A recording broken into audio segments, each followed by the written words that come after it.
Why we hear that, and the Bible tells us that God created a man, and so we have a different nation here, population here. So now, why did God allow blacks to be suffer? Now I will explain that. You see, the creation is a creation of God. But mankind, he creates his own standards of judging. Like, for example, we are told by certain groups of churches that the black people of the earth are the children of Ham. You see, Noah, you heard the name Noah, after the flood. In the Genesis chapter 9 you read, Noah, after the flood, him and his 3 sons, Sam, Ham and Japheth, they started growing grapes. And from the fruit of the vine, they fermented the wine. And Noah drank too much. And he was lying naked.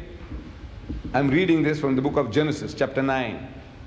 And out of his 3 sons, Sam, Ham and Japheth, Ham saw his father's nakedness. Sprawled out on the ground naked. And it was a big joke for him. So he laughed. Who laughed? Ham. You know how you spell ham? H-A-M, ham. Ham. H-A-M, ham, you also spell for that piece of pig. See? You know the Englishman, he loves ham and eggs. Ham and eggs. How do you spell ham? That's right. So this person's name was Ham, one of the sons of Noah. His name was Ham. And he saw his father's nakedness and he laughed. Big joke. The other 2 sons, they felt remorse, ashamed of the father's condition. So they took a piece of cloth and they walked backwards and they covered up the father. The father, in the meantime, he knew what was going on, but he was too dead drunk to do anything about it. But when he came into his senses, he began to curse. And you remember the curse? He said, "Cursed be Canaan, for a servant of servant thou shalt be unto thy brother."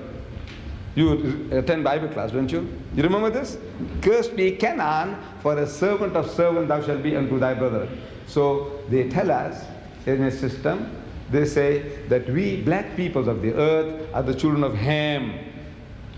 That fellow who behaved like a pig, laughed at his father's nakedness. So as such, we are to become the hewers of wood and the drawers of water.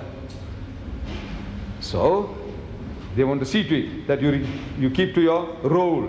Your role is sweep the streets, carry the rubbish bin, work in the factories, whatever.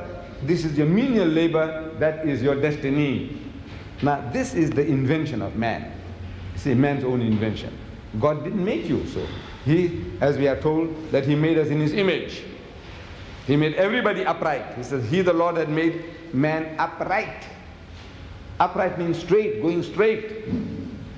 So the invention of man, the devilishness in man, is finding excuses to how I can discriminate against you, create theories, weave stories, fairy tales, and around these fairy tales I find justification for keeping you down. Now the Holy Quran, this book of God, the Quran, our religious book, it gives us an explanation of the theory of race. And I would like you to judge whether it answers the problems of mankind or not. It says, and I'm quoting in Arabic the original, and I give you the translation. It says, "Ya ayyuhan nas," say, "O mankind," the whole of mankind, whether Africans, Indian, Chinese, Eskimo, everybody. "Ya ayyuhan nas," O mankind, "inna khalaqnakum min dhakarin wa unsa." It is we, God Almighty says, we who have created the male and the female. We have created you all of a single pair, a male and a female. وَجَعَلْنَاكُمْ شُعُوبًا وَقَبَائِلًا. And it is we who have made you into nations and tribes. What for? To discriminate against one another? No.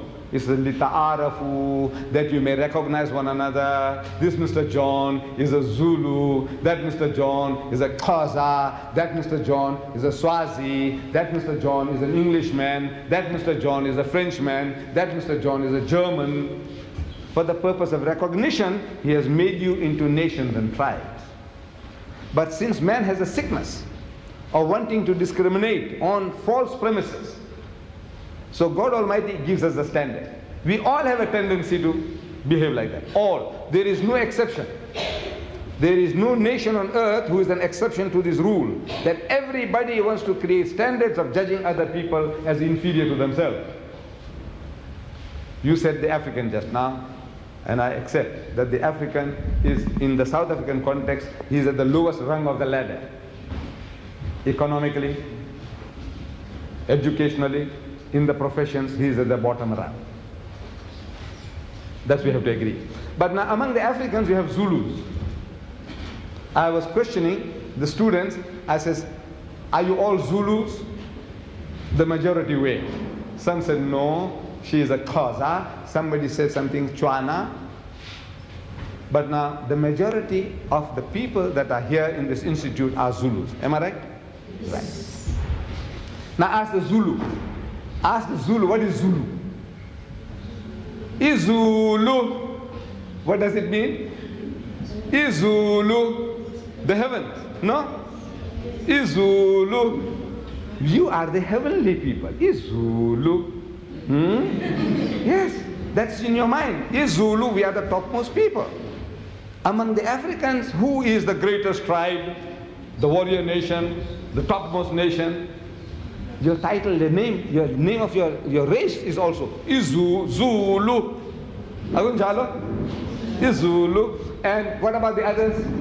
What do the Zulu say? Isilwane. Am I right?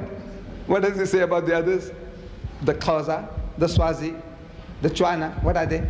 Isilwane. No, this is the nature of man. Everybody. The Arab said, I'm the Arab, means we are the eloquent people, and the rest of the world is Ajam, meaning dumb.